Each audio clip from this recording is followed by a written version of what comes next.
Skirk, why are you skipping classes again? We've talked about this.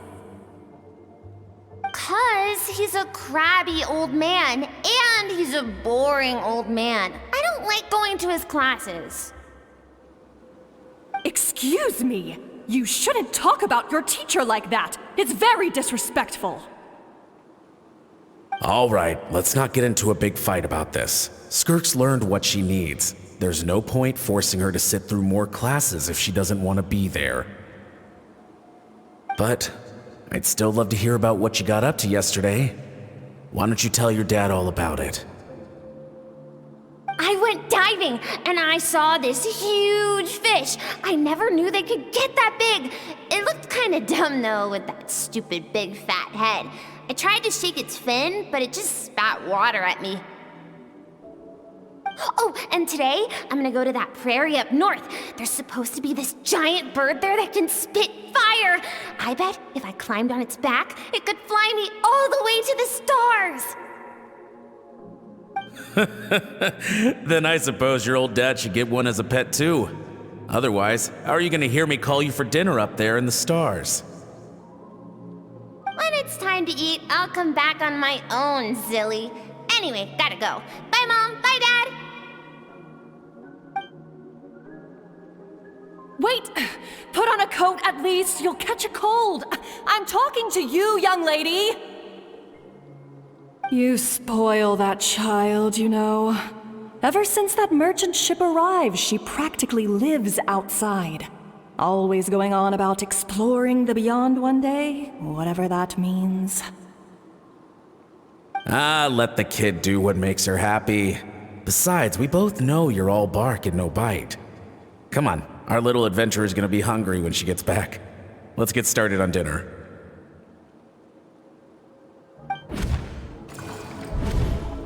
The stars shimmer high above. But what lies beyond the stars? Mountains as far as the eye can see? An endless snowy plain? Or maybe buildings taller than the sky, like the people from the merchant ship said. I can't be the only one asking these questions. The universe is fascinating. If only I could meet some other people like me. We could set sail together and explore every corner of the world. I'm sick of being a kid. There's so many amazing things out there, and I'm ready to see them all. But for now, I'm starving. Better get back.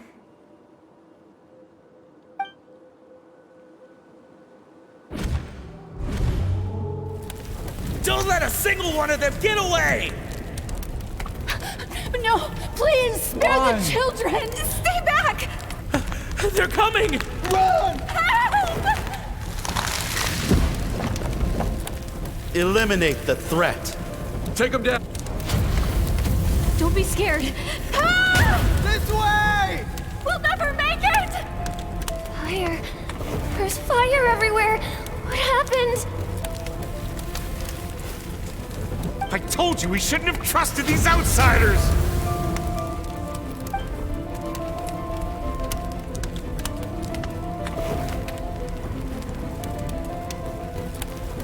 Why are you doing this?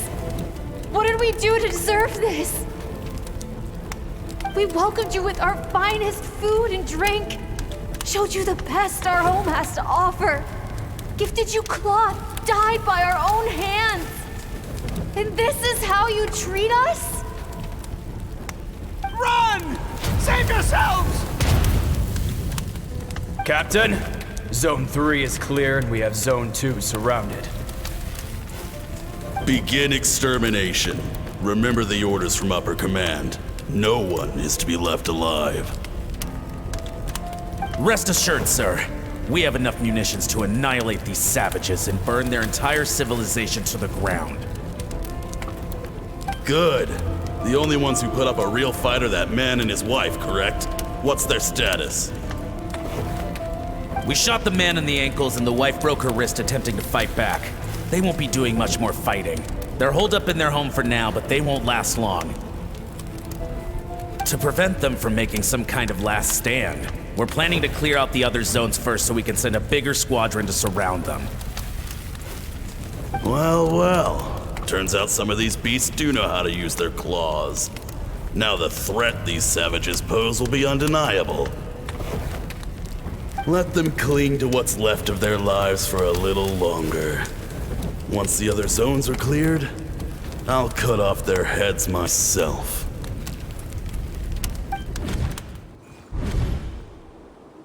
Dad?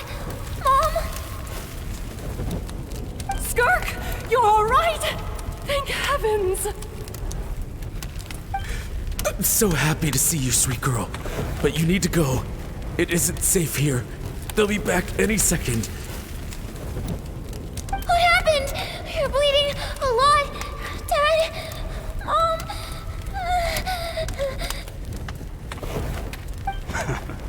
This is the place. Alert all units. Prepare to surround. Run, Skirk! Run as far away as you can! Don't trust anyone! Your dad and I, we're not afraid to stare death in the face, but we need you to survive. My clever girl, so curious. You're already so brave. I know you're going to grow up to be such a positive light in this world.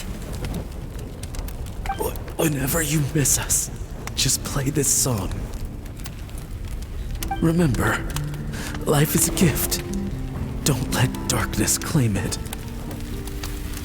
Break down the door! Look what we have here. A savage that can pluck a tune. Well, the show's over.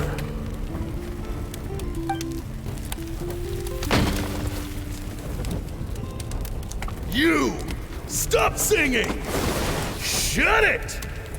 I said shut it or I'll make you! Fine. Have it your way!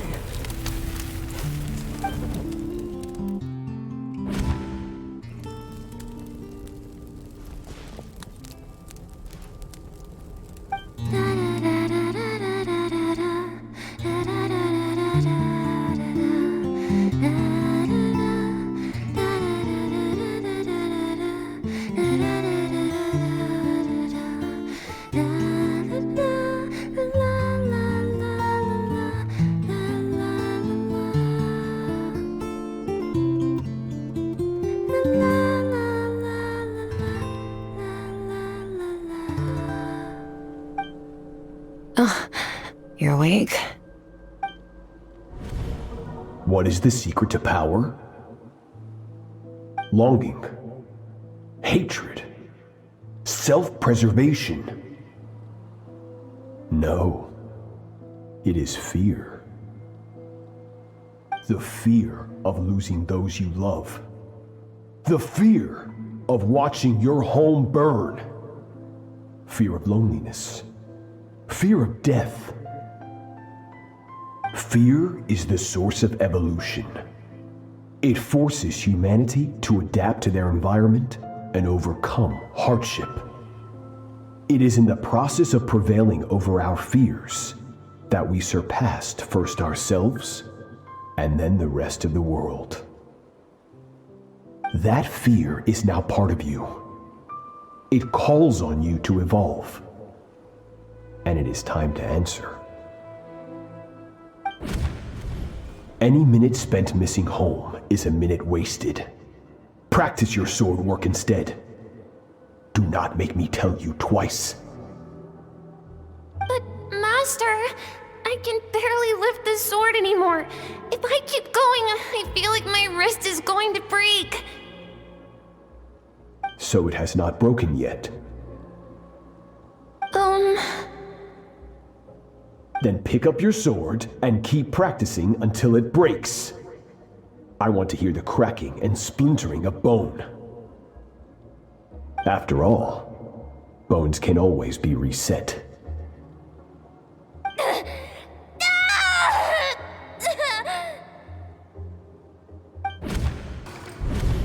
Good, Skirk. Once again, you survived. How do you feel? cold and pain.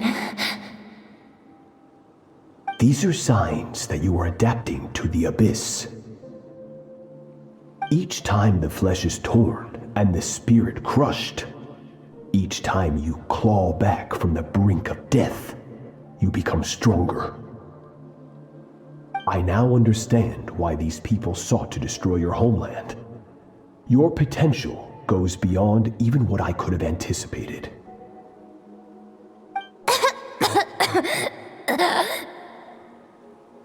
But you still have much to learn in your pursuit of strength. Your mind is rife with distractions. From now on, I shall show no mercy in your training. You must learn to shut out all the pointless emotion, crush the self that makes you weak, and become master over your physical form. Get up, Skirk. Wipe the blood off your face. Cut away the rotten parts of your flesh, and mend what is broken. Then take up your sword.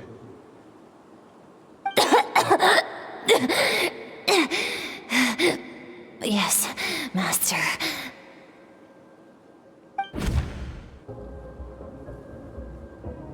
Skirk is amazing. She faced down that terrifying giant and cut its head clean off. Oh, she got hurt though, didn't she? I heard it was pretty bad. Yeah, well, that's a given. But the moment she was on the mend, she got right back to practicing her sword work. I heard Master suffered a grave injury once too. Lost an arm and a leg and still came back stronger than ever. Skirk's becoming more like him by the day. Incredible. I wonder if I'll ever reach their level. They're always so resolute, so unshakable.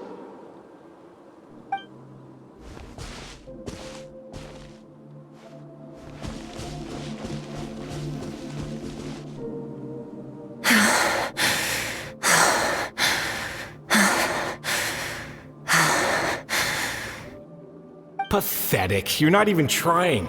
You're so much weaker than you think. Skirk, have you become a positive light in this world?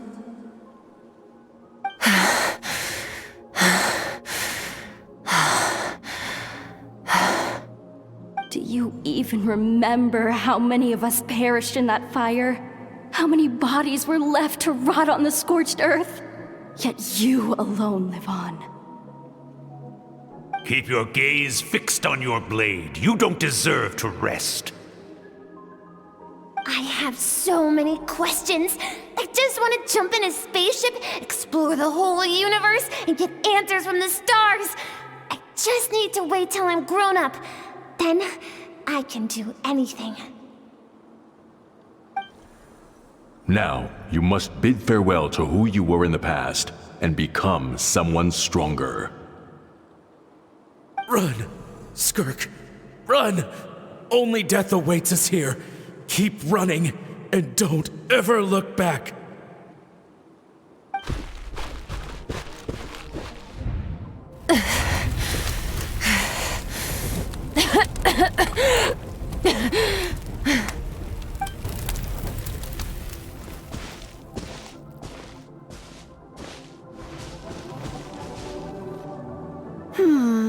Let's see here. First things first, you need a new identity. Going around telling people you're from somewhere beyond the stars won't do, now will it? How about saying, you hail from beneath the earth instead? As the Conrian saying goes, venturing out into the universe and down into the abyss are the same in that both are braving the dark unknown. Well, I'm a visitor on this planet, so I'll follow the rules. Ah, splendid. That saves me quite a bit of trouble. Let me offer you a piece of advice in return, although it might not be what you want to hear. I know the pursuit of strength is important to you, but taking a moment for yourself every once in a while is never a bad idea. Ignore her existence for too long, and there will come a day when you can no longer hear her voice.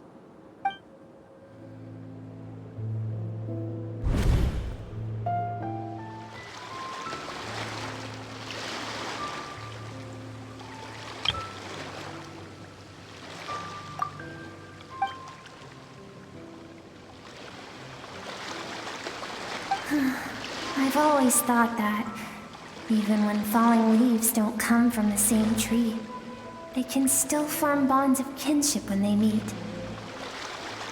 Like meteors, you both made a journey through the stars.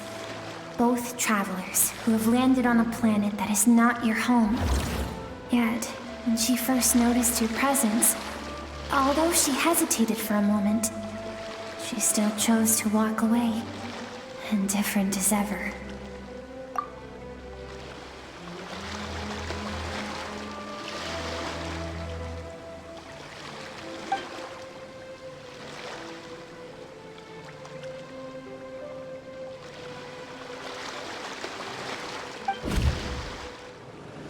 You now have what it takes to wield immense power. From this day forth, I shall teach you no more. No one can become a worthy warrior through imitation alone. I have given you fangs and claws. Now, you must learn to hunt. You wish me to travel the world beyond on my own, Master? Indeed. Make new friends. Embark on your own journey.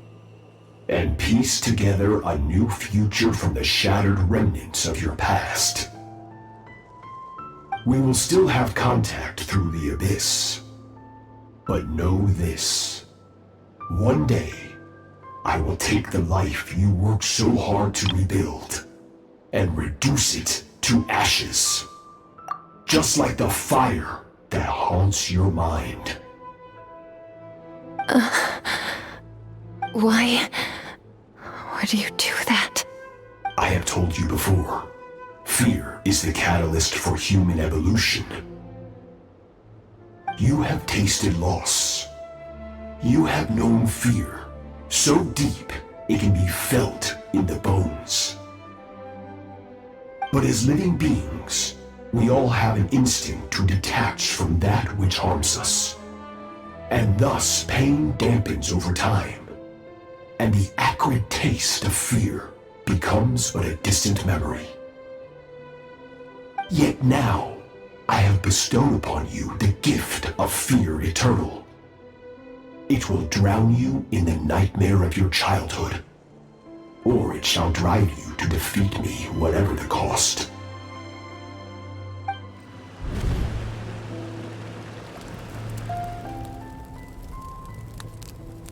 We've made it quite a ways already. This is Skirk, when she first began training under Sertalodi. I have set your broken wrist. Tomorrow, you're to train twice as hard.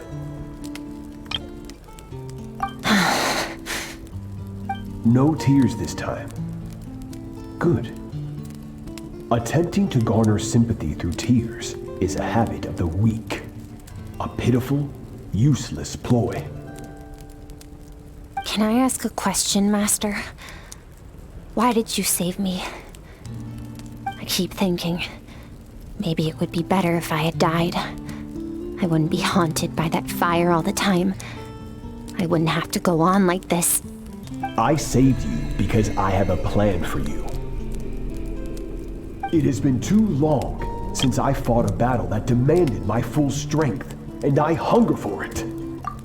Every so-called genius and prodigy I have faced has crumbled like sand underfoot.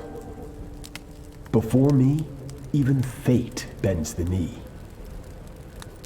So, I will teach you everything I know. Train you by whatever means necessary, in the hope that one day, you might surprise me. But I don't want to draw my sword against you, Master. What you want matters little. Among the boundless sea of stars, the cries of the weak are but faint murmurs that disappear into the void. You of all people know that well. Yes, Master. These are Skirk's happiest memories. What a simple and carefree time it was. Wisps of clouds dotted the sky. The sun bathed everything in golden light. And when song filled the air, not even the shyest of flowers could resist swaying along. This is Skirk's homeland. She was so curious about everything as a child, always skipping school to go exploring instead. There was so much to discover. The treasures at the bottom of the sea, the secrets beyond the stars, and that merchant ship packed with adults wearing those strange clothes. Yes, the ship. That was the beginning of the end. It was a spaceship. When it arrived, the people that disembarked wore smiles on their faces and spoke of friendship. They claimed to be merchants from a neighboring planet, looking to establish trade. Skirk's parents, her relatives, her neighbors, everyone welcomed the newcomers with open arms and allowed them to explore the planet. To them, the visitors were guests and should be treated with hospitality. No one had any idea of what was to come. Several months later, an army of unknown origin arrived without warning and carried out a ruthless campaign to destroy everything and everyone on the planet. Skirk had skipped school that day, like so many times before, so she was not caught in the immediate wave of destruction. But when she came home that day, only fire and ruin awaited her. Countless people cried out to her for help. People she knew and loved. Friends and relatives.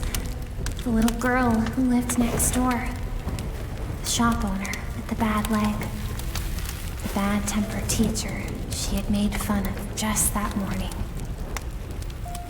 Their lives were discarded like worthless trash as the fire consumed one life after another. Skirk was helpless.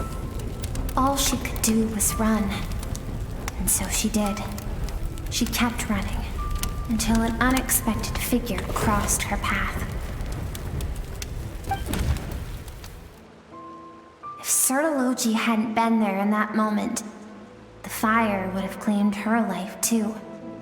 And there she would have remained, left to rot in the scorched earth, with no answer as to why any of this was happening.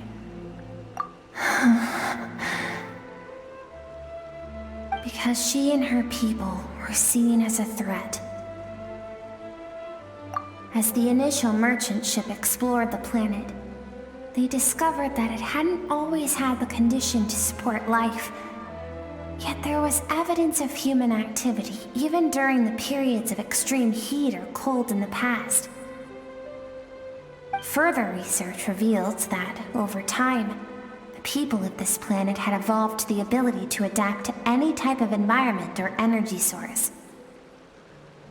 For that reason, the outsiders viewed them as a potential threat and decided to eliminate them before the threat could rear its head. And so, the army was called, and the so-called danger was wiped from the face of the planet. Senseless, isn't it? Deemed a threat because of a gift they didn't even know they had. Perhaps it was their own innocence and kindness that doomed them.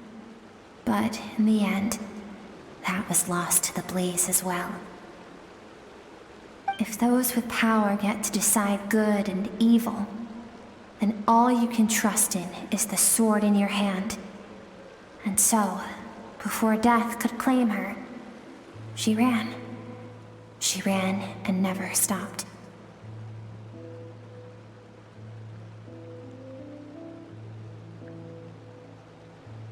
No one wants to relive their most painful moments. Well, that brings us to the end of the story. This is as far as we can go. Skirk is waiting over there. For both of us. Let's go to her. It's time to fulfill my purpose. And my greatest wish over all these years.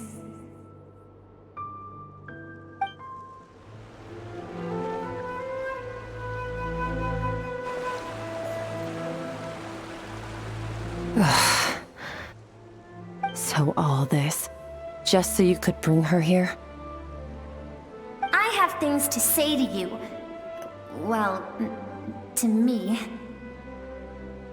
I want someone to witness our reconciliation, even if it takes an argument to get there. And she is the best choice in this moment. Her suppressed emotional self.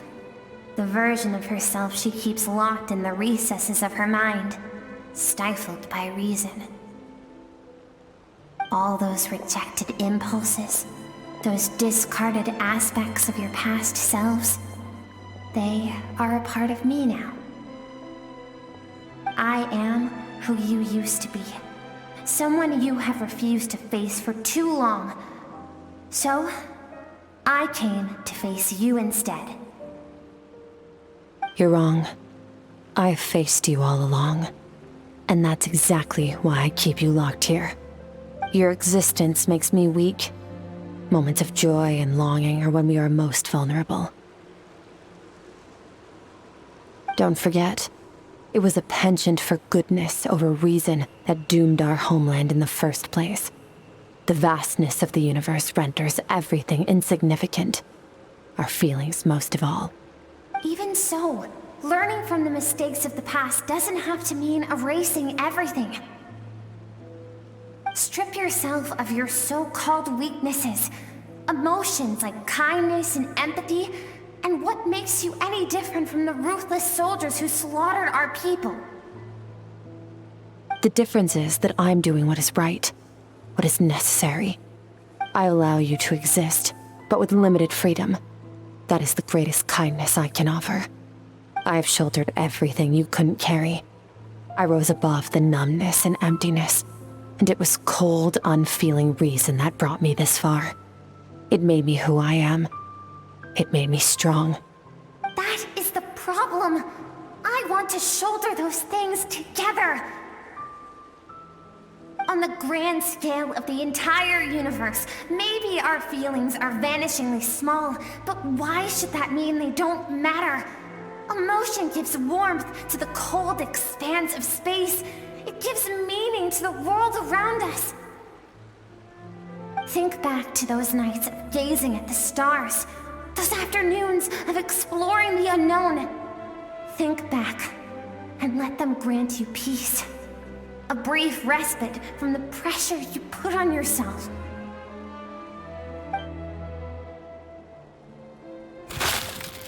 That isn't what we need. It's exactly what we need! Aren't you curious about why recovering your strength has taken longer than normal this time? Finally, you get to the important part. That is the only answer I came here to find. And look around. Look at your inner world. You cast aside your dreams and curiosity, and in doing so, you lost your original motivation. You severed all connection to who you used to be, so you can no longer draw strength from your past. Now, the only things driving you forward are fear and survivor's guilt. But these cannot take you far enough. And so, this river, the source of your strength, grows more polluted by the day. And you think that means I should seek help from a weak little thing like you?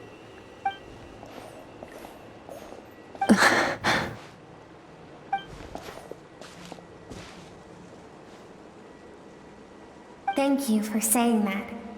I knew bringing you here would be the right choice. To be honest, I'm not here to argue with you. This isn't about who's right or wrong.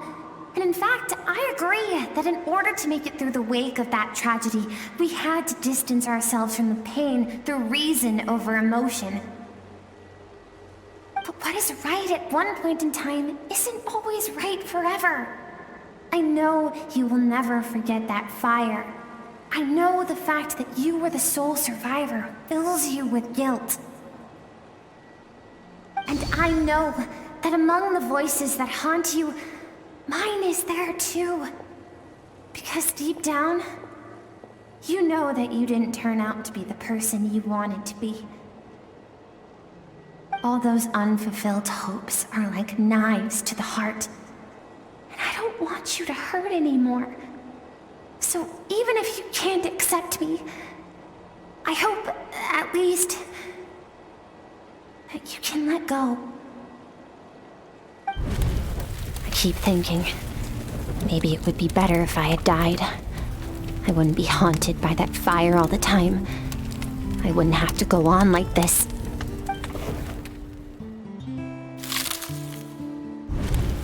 Your dad and I, we're not afraid to stare death in the face, but we need you to survive.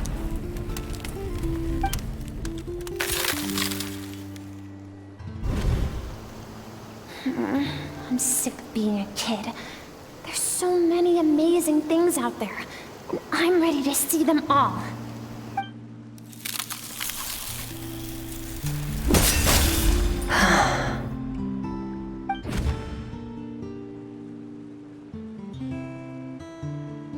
I remember.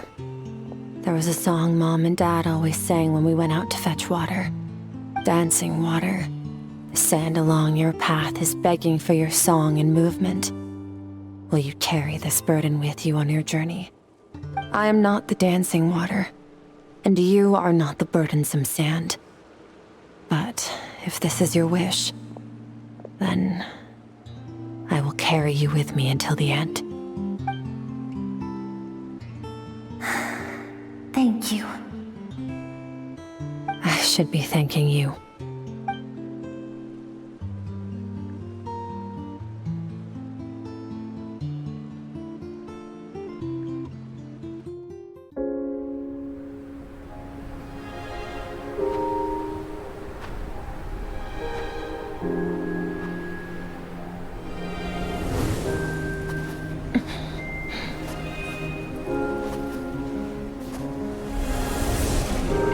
Run, Skirk, run!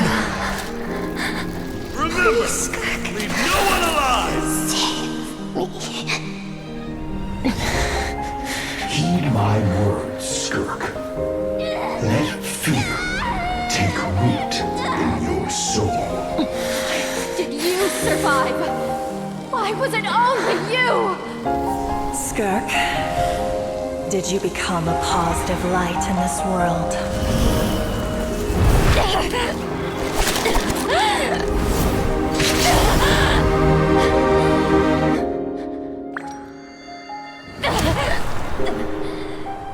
Hey, this doesn't have to be the end.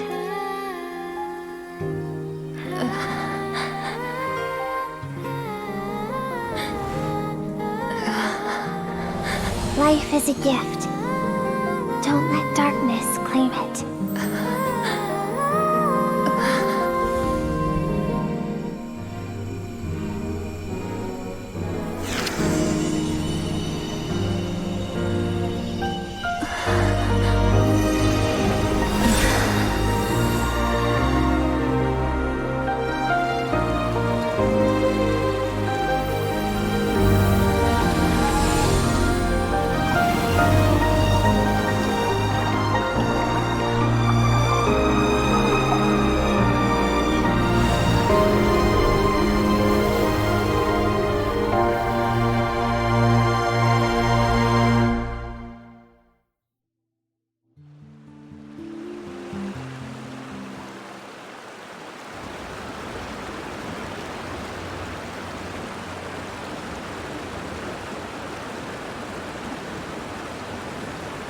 So, you saw my memories then. I once asked my master if survival of the strongest was the law of the universe. He said no. But in a world without order, those with no moral boundaries tend to be the ones who survive.